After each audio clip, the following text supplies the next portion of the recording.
Oi, pessoal! Que alegria! Estamos começando mais um Caixinha de Perguntas com o pastor Fernando Bock. Estamos alegres? Muito! Olha, a gente está tão em sintonia, a gente está tão alegre de estar fazendo esse quadro aqui para vocês que, olha, eu vim com detalhes em verde e eles também vieram em verde, olha. Tudo palmeirense agora. Tudo palmeirense, gente. Olha, estamos muito felizes mais uma vez em mais uma gravação aqui para vocês. Nos acompanha até o final, porque temos perguntas maravilhosas dentro do tema aqui de conflitos familiares, tá bom? Tenho certeza que você vai aprender bastante com a gente. Vamos começar, Sandy? Vamos lá. Preparado, pastor? Vamos lá. Vamos a Bíblia está preparada. Olha. Vamos ver qual que é a nossa primeira pergunta. A pergunta da Nadjane. Como lidar com a velhice no relacionamento, onde o marido é mais jovem? Como lidar com a ansiedade e preocupação acerca desse assunto? Uau, hein? Nadjane, né? Como lidar com a velhice, né? É complicado, né? Como lidar com a velhice, né? É difícil, gente. Bom, eu não gosto de pensar em velhice, né? Velhice é aquela coisa velha, que não serve mais, aquela coisa toda. Eu gosto de pensar assim, que eu não sou velho, eu não sou velhice, né? Eu gosto de pensar que eu tenho mais idade, sou uma pessoa um pouco mais amadurecida, né? Muito conhecimento, cabelos brancos, né? Velho não, né, gente? Não, velho não. Porque, olha, tem muitos jovens que são mais velhos do que eu. Com certeza. Né? Na cabeça, no espírito, né? Aquelas coisas meio chatas. Mas assim, Nadjane, eu gosto de pensar que a idade vem como a Bíblia nos coloca, né? Principalmente em Provérbios, né? É uma coroa, é um presente que Deus nos concede, né? Ter uma vida que está se estendendo, né? Que ela está ganhando mais idade e com isso presume-se que talvez tenha mais sabedoria, mais conhecimento. Se você anda com Deus, se você está na presença do Senhor, se você tem comunhão com o Senhor, busca uma vida santa, você nunca fica velho. Você pode ter mais idade, mas você vai ser sempre jovem em todos os aspectos. Na forma de pensar, na forma de agir, na forma de brincar, na dinâmica da vida, né? Então, a idade, ela pode não nos envelhecer, né? A idade pode nos enriquecer com mais sabedoria, com mais conhecimento, com mais experiência e tudo mais. Isso não é desvantagem, né? Eu acho que é um prêmio, né? Como a Bíblia nos apresenta, né? Esse é um prêmio não só para nós que estamos tendo mais idade, mas um prêmio para aquelas pessoas que estão ao nosso redor, né? Porque elas podem usufruir da experiência que a gente vai tendo, do conhecimento, não só de coisas certas, mas quando eu converso com os pastores, os amigos, colegas, né? A gente não passa só o que a gente venceu, o que a gente superou, o que a gente é melhor, mas passa as lutas, as dificuldades, as perdas, né?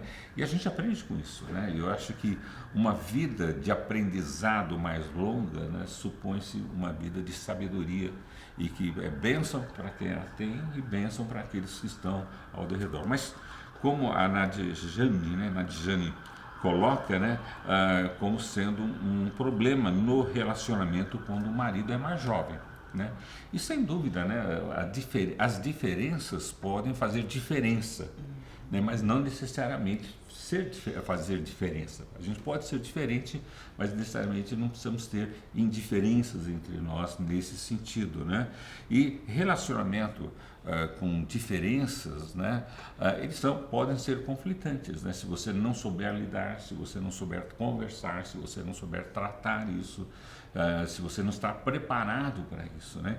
Então muitas pessoas não se preparam para o envelhecimento, muitas pessoas não se preparam para uma maior idade, né? Um tempo maior, e de repente elas se deparam, né? E não é difícil você deparar, você vai no banheiro, vai escovar o dente, puxa, quem é esse cara, né? Mas assim, as pessoas têm que se preparar para tudo isso, né? E dentro do relacionamento, você não só se auto-prepara, mas vocês se preparam um ao outro nesse relacionamento. Então existem muitas diferenças, né? Às vezes a diferença cultural, às vezes a diferença racial, às vezes a diferença educacional. Então existem muitas diferenças, às vezes, dentro de um relacionamento. O que vai fazer com que o relacionamento dê certo é quando essas diferenças são compreendidas, são conversadas, são tratadas e existem alvos e objetivos que nós queremos alcançar. E às vezes as diferenças é uma somatória, né, para algo bom. Às vezes a diferença entre um e outro vai somar-se, porque a gente se casa para isso, né, para atingir ou para conseguir coisas melhores, né? É como eu vejo, assim, quando Pedro ele escreve no 1 Pedro capítulo 3, versículo 8 em diante, ele coloca assim: tenham todos o mesmo modo de pensar, sejam cheios de compaixão uns pelos outros, amem uns aos outros como irmão, mostrem misericórdia e humildade, não retribua mal por mal, nem insulto com insulto, ao contrário, retribuam com uma bênção. Foi para isso que vocês foram chamados, e a bênção lhes será concedida. Eu acho lindo, porque aqui ele traz esse paralelo, ele traz essa informação de como nós devemos nos lidar. Não importa a idade, não importa a raça, não importa a cultura, não importa uma série de diferenças que possam existir entre um casal. Mas desde que eles tenham esse alvo, esse objetivo comum, as suas diferenças vão somar para conseguir esse objetivo comum, vão somar. Às vezes a juventude de um vai impulsionar a idade do outro, às vezes a idade do outro vai dar sabedoria para aquele que é mais jovem. Então é um conjunto que pode ser um conjunto de somatória ou um conjunto que vai se separar, que não vai dar certo. Então, por isso, ter os alvos, as metas, os objetivos que a Bíblia nos traça como deve ser o nosso relacionamento, não é que não importa a idade, não importa a diferença, lógico que importa, tem a diferença, mas nós podemos fazer, em vez de ser uma coisa de indiferença, fazer alguma coisa de diferença na vida de um do outro e de diferença em termos de nós somarmos para um bem comum, né? Então, Pedro aqui nos coloca assim que no mesmo modo de pensar. Isso é um desafio para a vida de duas pessoas, né? Sejam cheios de compaixão, quer dizer, compaixão é aquele cuidado um com o outro. Então não importa a idade, não importa a raça, não importa a diferença, mas se eu tenho cuidado um com o outro, isso vai nos alimentar, né? Amem uns aos outros, né? E aqui, ame uns aos outros como irmãos, né? Como é que você trata o irmão? O irmão é para toda a vida. Você não decide qual irmão você quer, qual que você não quer, né? Que nem filho, né? Então, quando você casa, é a mesma coisa. Nós optamos pelo casamento. Então, eu preciso entender que aquela é uma relação para sempre. Então, eu não posso pensar, não, eu vou casar, agora eu vou me separar. Agora que as diferenças são maiores, em vez de somarmos, vamos nos dividir, né? Não, a ideia aqui é que a gente tenha esse amor como se fossem irmãos no sentido de fidelidade para sempre, né? E mostrem misericórdia e humildade.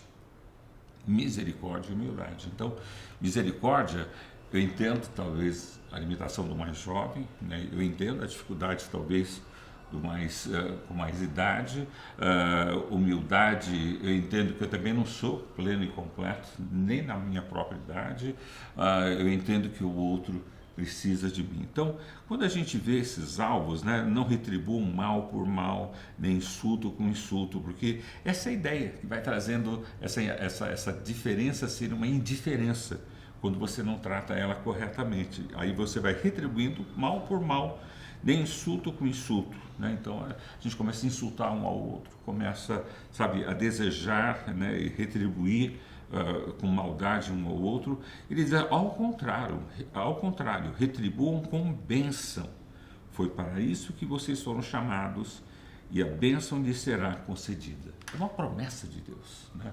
Uma promessa de Deus, no caso aqui para a Nadijane, né, que tem um casamento já estabelecido, né? É um casamento que existe uma diferença de idades, mas não precisa existir uma indiferença por causa da idade. Pode existir um somatório. Por isso que a Bíblia é importante para nós, por isso nós entendemos assim que Deus tem bênção para nós. E essas bênçãos estão relacionadas a como eu lido com tudo na minha vida em termos dessa objetividade, desse alvo e tudo mais. Então, Nadijane, né? Desculpa, né? Mas assim, você não é velha, tá? Você pode ter um pouco mais de idade, né? Um pouco mais de experiência, né? O outro não é jovem, menino, ele pode ser um moço, ele pode ser uma pessoa com um espírito jovem, com uma atitude, com fortaleza, mas assim, o importante é entender que temos um comprometimento um com o outro, e isso é alimentado, porque às vezes você tem pessoas da mesma idade, mas a indiferença já existe, e às vezes tem pessoas de idade diferente e não, está ali, lutando e batalhando. Às vezes você tem pessoas de culturas diferentes, de raças diferentes, isso poderia ser uma indiferença, né? Mas não, essa diferença faz uma somatória, né? Dentro desse quadro de trabalharmos juntos. Tá bom? O que vocês acham? Isso aí, tá certo. Isso aí, gente. A comunicação é muito importante, né? Para qualquer tipo de relacionamento, dentro de qualquer quadro que você se encaixa, como o pastor disse, idade, raça, cultura, né? Tem que se comunicar, tem que ter esses pontos que o pastor falou. É isso aí. Uhum. Ótimo. Vamos para a próxima pergunta, então? Vamos lá. Com certeza. Vamos lá, Gabi. Como faço para minha esposa confiar em mim depois de um episódio de desconfiança? SMS que troquei com alguém numa viagem. Puxa vida, né? Que coisa chata, né, Manuel? Posso imaginar, assim, como você está se sentindo, né? Constrangido até de fazer a pergunta, ou fazer essa colocação, ou todo o constrangimento de ver como você sai dessa situação. Mas eu também posso imaginar o sofrimento da tua esposa, né? De ter visto, talvez, uma atitude assim que trouxe a ela essa desconfiança, né? E com toda certeza houve uma situação aqui, né? E a gente vê que essa facilidade nas redes, né, promove uma facilidade para fazer muitas coisas erradas, né? Não só mandar SMS, mas ver figuras, imagens, filmes, quer dizer, está tudo muito acessível, né? E nós temos que nos vigiar muito, né? Todos nós precisamos nos vigiar muito, nos cuidarmos muito, porque às vezes sabe, para você construir uma vida de confiança, né, é um trabalho. É um trabalho, né? Você ganhar a confiança da tua esposa, do teu esposo, ou dos filhos, quer dizer, é uma construção, mas para destruir basta um SMS, né? Basta um escorregão, parece que vem tudo por chão. Então eu entendo, e eu acho que você está sendo corajoso de trazer essa pergunta para que a gente ajude você. Posso entender de novo, né, talvez o momento difícil que você está passando, de constrangimento, mas sinto também pela tua esposa de ter vivido esse momento, né, e agora esse desgaste que há no casamento, e como lidar com isso, como fazer isso, como conquistar a confiança dela de novo, né? Ele faz a pergunta, como faço para a minha esposa confiar em mim de novo? Vai ter que construir de novo. Vai ter que erguer de novo, vai ter que trabalhar de novo, né? E ele coloca como sendo um episódio de desconfiança, né? Espere em Deus e a gente ora para que seja um episódio, né? E nunca mais você venha a ter esse tipo de situação. Então, quando a gente se defronta numa situação como a que você está vivendo, Manuel, a primeira coisa é entender assim, a gente quer resolver logo com a pessoa que a gente causou aquela tristeza, aquele momento constrangedor, né? E você vai desesperadamente tratar aquilo, né? É uma reação quase natural de todos nós, mas não é o primeiro passo que a gente tem que lidar, não é a primeira coisa que nós devemos fazer, porque eu não estou nem preparado para resolver isso dessa maneira, outra pessoa também não está preparada para entender e confiar em mim novamente. Então, a primeira atitude que a gente precisa tomar, Manuel, e no caso seu, não é tratar diretamente primeiro com a sua esposa, mas primeiramente tratar com Deus, né? Com Deus, porque é onde tudo começa, né? Essa reconstrução de confiança, essa reconstrução do caráter, essa reconstrução, sabe, de uma vida de fidelidade. Então, quando você pensa assim, antes de correr para ela e resolver, lógico, a gente faz isso instantaneamente, mas a tua compreensão, o teu entendimento, primeira coisa, eu tenho que me acertar com Deus, porque primeiro eu pequei com Ele e comigo mesmo, né? E aí, depois que você se acerta com Deus, você vai e humildemente você procura outra pessoa e confessa também, fala também, pede perdão também, porque você falhou não só com Deus, com você mesmo, mas você falhou com uma outra pessoa. Então você vai e pede perdão. Eu gosto muito do Salmo 51 porque Davi é o nosso herói, né? O nosso rei, é o homem segundo o coração de Deus, ele é figura majestosa, mas era homem, né? Falhou, errou, não uma vez só, outras vezes, como qualquer outra pessoa. Mas quando Davi errou muito feiamente, né? De uma forma muito pesada numa situação, ele escreveu um salmo para mostrar como ele lidou com isso, como ele tratou essa situação. Eu acho muito lindo, e eu acho que isso pode ser de exemplo para você, Manuel, e para todos que estão vivendo, às vezes, um constrangimento de um erro, de um pecado, né, e no desejo de reconstruir e reorganizar todo aquele quadro. O Salmo 51, eu só vou ler os primeiros versículos, de 1 ao 4, para que nos traga a ideia novamente de como estava o coração de Davi e o que ele fez de primeiro, né, em termos de solução desse quadro todo. Ele coloca assim, Salmo 51, a partir do verso 1. Tem misericórdia de mim, né? Bom, ele já estava entendendo que ele estava numa situação muito triste, muito derrotada, muito frustrada. Então, ele ora já a Deus e entende, Deus, eu preciso da sua misericórdia, eu preciso do seu cuidado, eu preciso do seu amor, eu preciso do seu resgate e da sua reconstrução. Então, tem misericórdia de mim, ó Deus, por causa do teu amor. Isso é magnífico, né? Davi conhecia o amor de Deus, ele tinha ciência o quanto Deus o amava e o queria. E ele ora a Deus pela misericórdia, mas é interessante que ele também confia em que Deus vai ajudá-lo, porque Deus é um Deus de amor. Não é um Deus de concessão que ele vai entender, ele vai resolver. Não, Davi sofreu, ele pagou um preço muito alto. Não só ele, mas também a sua geração futura, pelo erro que ele cometeu. Mas aqui ele reconhece, né, que Deus é um Deus amoroso, é um Deus que perdoa, é um Deus que cura, é um Deus que liberta, é um Deus que reconstrói. Então, tem misericórdia de mim, ó Deus, por causa do teu amor, por causa da tua grande compaixão. Então, era todo esse reconhecimento de saber que Deus nós cremos, que Deus nós confiamos, como esse Deus lida conosco.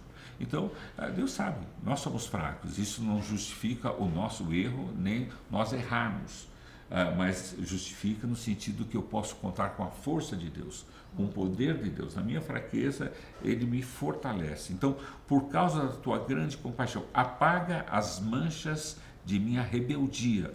Lava-me de toda a minha culpa, purifica-me do meu pecado, pois reconheço minha rebeldia, meu pecado me persegue todo o tempo.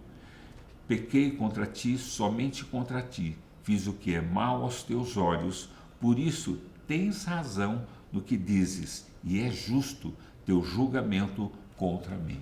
Então ele não tinha dúvida que Deus é um Deus justo, e Deus seria justo naquele quadro. Talvez o Manuel esteja pagando um preço por isso.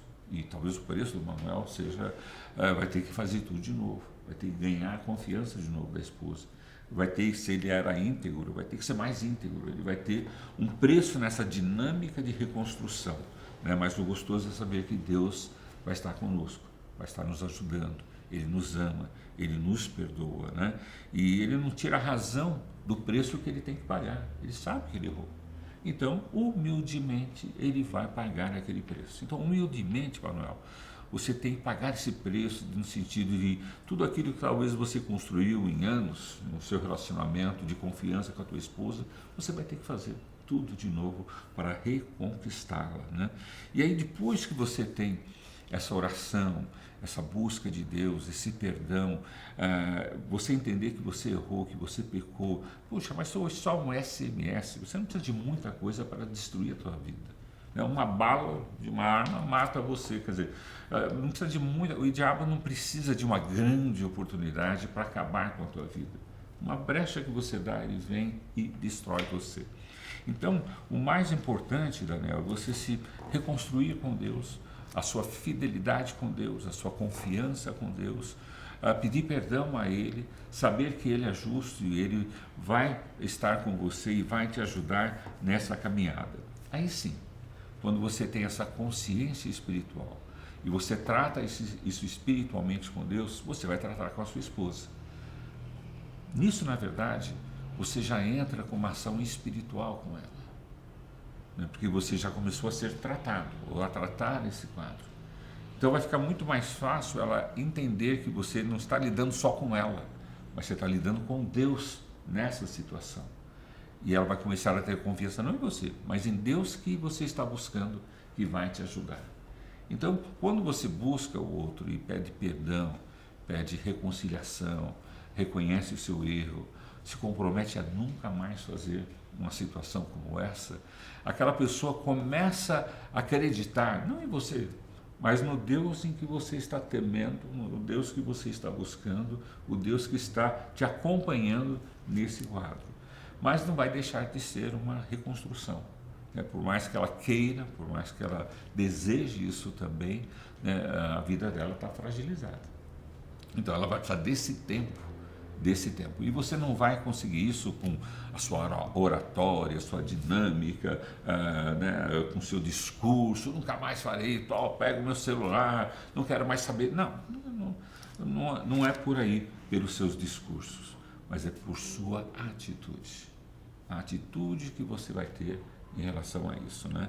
Assim, eu sei que talvez não tenha muito significado, mas minha esposa sabe todas as minhas senhas, né? Minha esposa tem acesso ao meu celular, isso porque nós temos essa liberdade, né? Não é nem que a gente confia um no outro, a gente não tem esse tipo de... E é uma forma de nós nos protegermos também, né? Porque eu tenho alguma coisa a esconder, né? Porque eu tenho alguma coisa secreto dela não saber, né? Então, eu creio que nós, no casamento, no relacionamento, a confiança é tudo, né? Mas é alguma coisa que não acontece instantaneamente, é uma coisa construída entre os dois. Manuel, estou orando por você, né? A nossa equipe está orando por você, por muitos ouvintes, pessoas que estão nos assistindo, talvez que já passaram ou estão passando por situações como essa, mas principalmente pessoas como você, que está arrependido, está querendo reconstruir. Puxa, pode ter certeza que Deus já está te ajudando, vai te ajudar, né? Mas Ele é justo juízo, mas Ele vai te acompanhar durante todo esse percurso e vai fazer com que você reconstrua a sua vida de confiança com a tua esposa. Essa é a nossa oração, é o nosso desejo. E a experiência que a gente já tem em situações como essa, de outras pessoas que a gente viu que com muita batalha e determinação, junto de Deus, eles reconstruíram e a coisa ficou melhor ainda do que antes. Isso é muito bom. É isso que é o importante, né, pastor? Eu achei bem interessante isso e é muito importante a gente ter em todas as áreas da nossa vida, não só para quando acontece algum deslize dentro de um relacionamento, mas quando a gente desliza na vida aí, da gente ter essa reconciliação com Deus primeiro, né? Isso aí, ó, gente, anota no caderninho para não esquecer. Excelente. É muito importante, né? Muito bem. Próxima pergunta. Vamos lá. Agora é com a Sandy. Vai lá, Sandy. Vamos lá, vamos ver. Próxima pergunta é da Ellen. Essa é pequenininha, né? Essa é pequenininha na escrita, mas a resposta vamos ver. A Ellen perguntou assim: pastor, como devo agir com pais narcisistas? Essa palavra narcisista está bem recorrente, né? A gente vê bastante falar sobre isso. E eu queria, antes do senhor responder, pastor, só dar uma elucidada um pouquinho, né? Da onde que vem, né? O que significa essa palavra? Às vezes a gente ouve bastante, narcisista, e não tem noção mais ou menos do que ela significa. E às vezes usa até de uma forma imprópria, né? Exato. Essa palavra, ela tem uma origem aí de um mito sobre Narciso, que era um jovem muito bonito. Diz que ele era muito belo e ele tinha, como se fosse um feitiço sobre ele, que ele teria uma vida longa se ele não se olhasse no espelho, se ele não visse a própria imagem. Só que o que aconteceu? Um dia ele estava passando por um lugar e tinha um rio, né, que refletia. E quando ele olhou, ele viu a aparência dele. Né? Ele olhou e falou: uau, como eu sou lindo! E ficou ali se admirando, e ele assim, a autoadmiração dele foi tão grande que ele não conseguiu sair mais dali. Então ele acabou assim, ficando preso na admiração da própria imagem. Daí que vem essa questão, né, do narcisista, que é aquela pessoa que ele tem uma necessidade, né, uma característica de uma supervalorização de si próprio, aonde ele precisa tanto se afirmar que ele sente a necessidade de diminuir as outras pessoas, né? É tudo sobre ele, né? Aquela, olhando o seu reflexo, é tudo sobre ele, né? Tudo em volta dele, né? E aí a gente vem com a pergunta para o senhor, da Ellen, pastor. Como fazer com os pais narcisistas? Acho que você complicou mais ainda a minha vida, viu? Olha, pelo que a Ellen está apontando aqui para a gente, né? Ela está colocando que os pais são narcisistas, né? Pai e mãe são narcisistas. Então ela tem brincadeira, né? Tá um problemaço, né? Uma dificuldade tremenda, né? Mas, Ellen, fica tranquila, né? Porque dois narcisistas, eles não se enroscam, eles não se namoram, eles não convivem juntos, né? Então, tenho certeza que seus pais, né, como pai e mãe, eles não são narcisistas, né? Eles podem ter alguma característica narcísica, né? Alguma característica que eu acho que é muito comum, mas não chega ao ponto de ser narcisista, porque uma pessoa narcisista é uma pessoa doente. É uma pessoa que não enxerga, uma pessoa que só se vê a si mesmo, quer dizer, ela tem dificuldade em casar, ela tem dificuldade em se relacionar, ela tem dificuldade em fazer amizades, porque ela só vê ela, só ela quer falar, só ela tem a coisa mais importante e tal. Dificilmente duas pessoas narcisistas se casariam, né?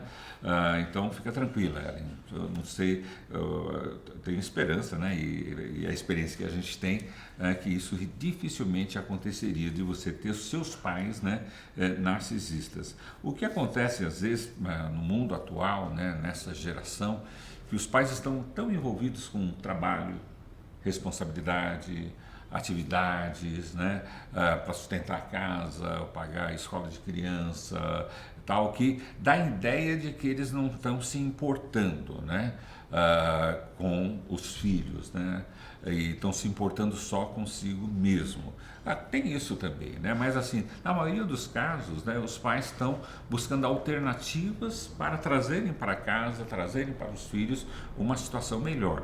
Claro que o grande erro nessa perspectiva é assim, os filhos não precisam só de coisas, não precisam só de dinheiro, não precisam só de bens, só de roupa, só de cuidar, eles precisam de afetividade, atenção, carinho, serem ouvidos, né? O narcisismo, o narcisista, ele tem horror a isso, né? Ele não quer ouvir ninguém, ele quer só ele falar, né? Mas às vezes os pais parece que têm um sintoma narcísico, né? Mas na verdade, às vezes é um sintoma mais de egoísmo, né? Assim, eles estão voltados a si mesmos, estão voltados à tarefa e responsabilidade deles e acabam esquecendo ou ignorando outras necessidades que os filhos têm, né? E às vezes os pais, assim, nessa atitude, nem tem tempo para ouvir, nem consideram o que os filhos estão falando, ou as preocupações dos filhos, tal, porque a cabeça deles está em outras coisas, né? Em outras atividades, em outras responsabilidades que eles têm. Isso não justifica, porque esse é um grande engano dos pais, achando que sendo pessoas de destaque ou conseguindo recursos, finanças para manter os filhos, isso é o suficiente, é o que eles precisam. Toda criança, todo filho sabe que não é isso que ele precisa. É bom, mas o que ele precisa é de carinho, beijo, abraço, atenção, ser ouvido. Isso faz desenvolver um caráter nele, faz desenvolver a personalidade dele. O que vai desenvolver o caráter, a personalidade da criança, não são os bens, porque esses bens podem tornar a criança até narcisista. Mas quando você cuida da criança como ela tem que ser cuidada, educada, não só na sua formação, na sua alimentação, mas na sua alma e no seu espírito, né? Você faz seus filhos serem pessoas generosas, pessoas que têm um outro olhar para o mundo, não só para si mesmo, né? Então, esse é um grande erro dos pais, né? Às vezes estarem focados, talvez bem intencionados, mas focados e trabalhando de uma forma errônea. Bom, eu não sei a sua idade, né, Ellen, assim, para essa pergunta que você está fazendo, né? Mas dependendo da idade, né, como é que os filhos podem agir com os pais? Como é que os filhos podem interagir nessa situação com os pais para ajudar os pais até a se resolverem ou se acertarem nessa dinâmica do lar, né? Se você é uma criança pequena, né, se você está numa idade ainda de que corresponda ainda precisar de muita orientação, né? Quer dizer, uma idade ainda de menor, né? Então, a coisa que a Bíblia nos aponta que nós devemos praticar é obedecer, né? Então, os filhos devem obedecer seus pais no Senhor, porque isso é certo de fazer, é certo a fazer. Então, se você está numa condição de uma criança ainda, né, de um pequeno jovem, né, um adolescente, então você está nessa categoria de ainda obedecer aos pais. E quanto mais você dinamiza isso na sua vida, mesmo parecendo injusto, não certo, não correto, porque essa é a característica do adolescente, do jovem, você deve fazer isso, porque é com isso que você vai mudar, poder ajudar nessa mudança, dessa transformação. Agora, se você é uma pessoa mais jovem, né, já saiu da infância, já é um jovem adulto, um jovem, né? Então, um outro versículo importante que está em Efésios também. Efésios 1 é esse que obedecem. Efésios 2 é aquele que honra seu pai e sua mãe. Esse é o primeiro mandamento com promessa, né? Então, quando você tem uma idade mais esclarecida, como jovem, né? Tem uma compreensão melhor de todo o quadro, né? Então você deve honrar. O que seria honrar aqui? Valorizar os pais que você tem, o esforço que eles estão fazendo, a dedicação, você falar isso para eles. Olha, o que vocês estão fazendo está sendo legal, muito bom, né? Eu agradeço, tal, porque aí eles vão ver que isso em si não é o suficiente, que aquilo que você está devolvendo para eles em termos de honra, eles, que é uma situação emocional, afetiva, eles também vão começar a ver a importância disso e devolver para você. E é o que mesmo o jovem faz, né? O jovem, não quero nem saber, bato a porta, fujo, não tenho que obedecer mesmo, né? Eu faço o que eu bem entendo. Não, mas se você tomar essa atitude de orientação bíblica, de honrar, de valorizar, de reconhecer, talvez você não vai encontrar todos os valores que você queira na figura do seu pai, talvez você vai construir isso na sua vida, mas você vai encontrar muitas coisas importantes que eles estão fazendo, e quando você retribui a eles, não com bens, mas com essa emoção, com esse sentimento, com essa honra, eles vão começar a aprender o quanto isso é gostoso, o quanto isso é bom, né? Bom, a gente tem a fase da criança, desse adolescente, você tem a fase jovem, né, de qual é a atitude, mas se você já é uma pessoa adulta, um jovem adulto, né, que vocês duas aqui, né, são jovens adultos, né, qual é a atitude, né? Bom, quando você é um jovem adulto, você tem a opção, né, de fazer a sua vida, de construir a sua vida, a liberdade de poder trabalhar isso, né?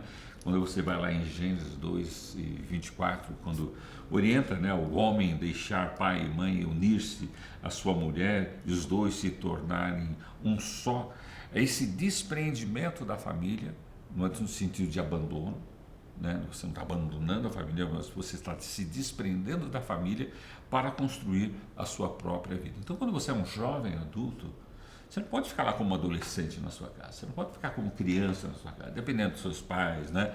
Xingando, reclamando, batendo porta. Não, você já é uma pessoa adulta, com capacidades hoje de poder construir a sua vida, erguer os seus próprios valores, né? Não deixando de honrar os seus pais, de dar atenção aos teus pais. Então a Bíblia não fala em abandonar os pais, né? De deixar no sentido desse desligamento, e agora como jovem adulto eu começo a construir a minha vida.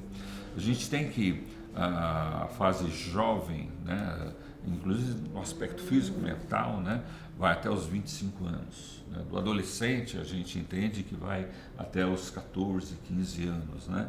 E desse jovem adulto é quando ele sai desse desenvolvimento mental dele dos 25 anos, entra nessa faixa de 30 anos, né, em que ele pode pensar em construir a sua vida, erguer os seus valores, né? No sentido de deixar, entendendo assim, bom, agora eu vou poder fazer e entender e construir a minha vida como eu entendo. Então, não sei que idade você tem, né, Ellen? Mas uma coisa fica tranquila, seus pais não são narcisistas, né? Eles podem ser egocêntricos, eles podem, às vezes, não considerar as suas necessidades, eles podem ter as suas lutas, às vezes eles podem ter uma atitude infantilizada, né, dentro das relações, né? A mãe parecia uma adolescente, o pai parecia um jovenzinho, e aquela coisa de aceitar o seu momento de vida. Mas o importante, Ellen, assim, você ver a sua categoria de idade e entender que talvez seja um momento ainda de obediência, ou momento de honra, ou momento de construção da sua própria vida. E que Deus ajude você, né, a abençoar os seus pais, se você tem essa percepção deles, né, a realmente a reconsiderarem. E isso eles podem aprender com as suas atitudes de ser uma boa filha. E é interessante a gente falar também que, na verdade, todas as pessoas possuem um pouquinho dessa questão narcisista, né? Do interesse por si próprio, por se preocupar com si mesmo, né? O importante, assim, quando a gente vai ver em estudos, ele fala que isso dá-se mais na fase da adolescência, essa primeira fase adulta, mais em homens do que em mulheres, mas a tendência é que isso entre em equilíbrio. É como o senhor falou, pastor, passando disso, acima disso, esse narcisismo de forma exacerbada já vira uma doença. Não, você vê essa reação quase que natural, né, no ser humano quando é um bebê. Né, tudo é centralizado nele, parece que o mundo gira em torno dele, mas isso vai sendo equilibrado com a vida, vai sendo administrado pelos pais, pelo próprio desenvolvimento dele. O autocuidado é uma coisa importante para nós, para a nossa sobrevivência, é uma coisa bíblica. A Bíblia nos ensina o cuidado que nós precisamos ter com o nosso corpo, com a nossa alma, com o nosso espírito. Quer dizer, eu tenho que me olhar com esse olhar de cuidado e de zelo, né? Mas assim, quando isso é de uma forma exagerada, né, centralizada somente em mim, eu esqueço dos outros, aí você já está tendo esse espírito narcisista, né? Então, por isso que nós precisamos estar muito atentos, né, vigiando, para que a gente não possa incorrer numa situação como essa, né? Porque nós podemos ter uma propensão ao narcisismo, ou podemos desenvolver um espírito narcisista em nós. Então, é todo um zelo e um cuidado que nós precisamos ter, tá bom? Equilíbrio, né? Equilíbrio. Equilíbrio é tudo. Gente, estamos chegando então ao final de mais um programa aqui do nosso Caixinha de Perguntas com o pastor Fernando Bocchio, onde nós respondemos algumas perguntas de conflitos familiares aqui. Espero que vocês tenham aprendido tanto quanto nós aprendemos aqui com as perguntas, respondendo, aprendendo com a Bíblia, com o que Deus nos ensina. Quero lembrar você de algo muito importante, que você que tem participado, que você que enviou e tem enviado as suas perguntas, você vai participar de um sorteio para ganhar uma caneca dessa daqui, ó, linda, maravilhosa. E essa daqui, ó, você pode ter na sua casa. Então continua participando. Uma novinha, né? Não a minha. Não essa. Essa é do pastor. Essa é do pastor. Mas você vai ter uma novinha, fechadinha na caixa. Então continua participando, nos acompanhando, segue, compartilha, curte, mostra pra todo mundo aí pra também aprender e crescer com a gente, tá bom? A gente se vê no próximo. Deus abençoe. Um abraço. Tchau, tchau.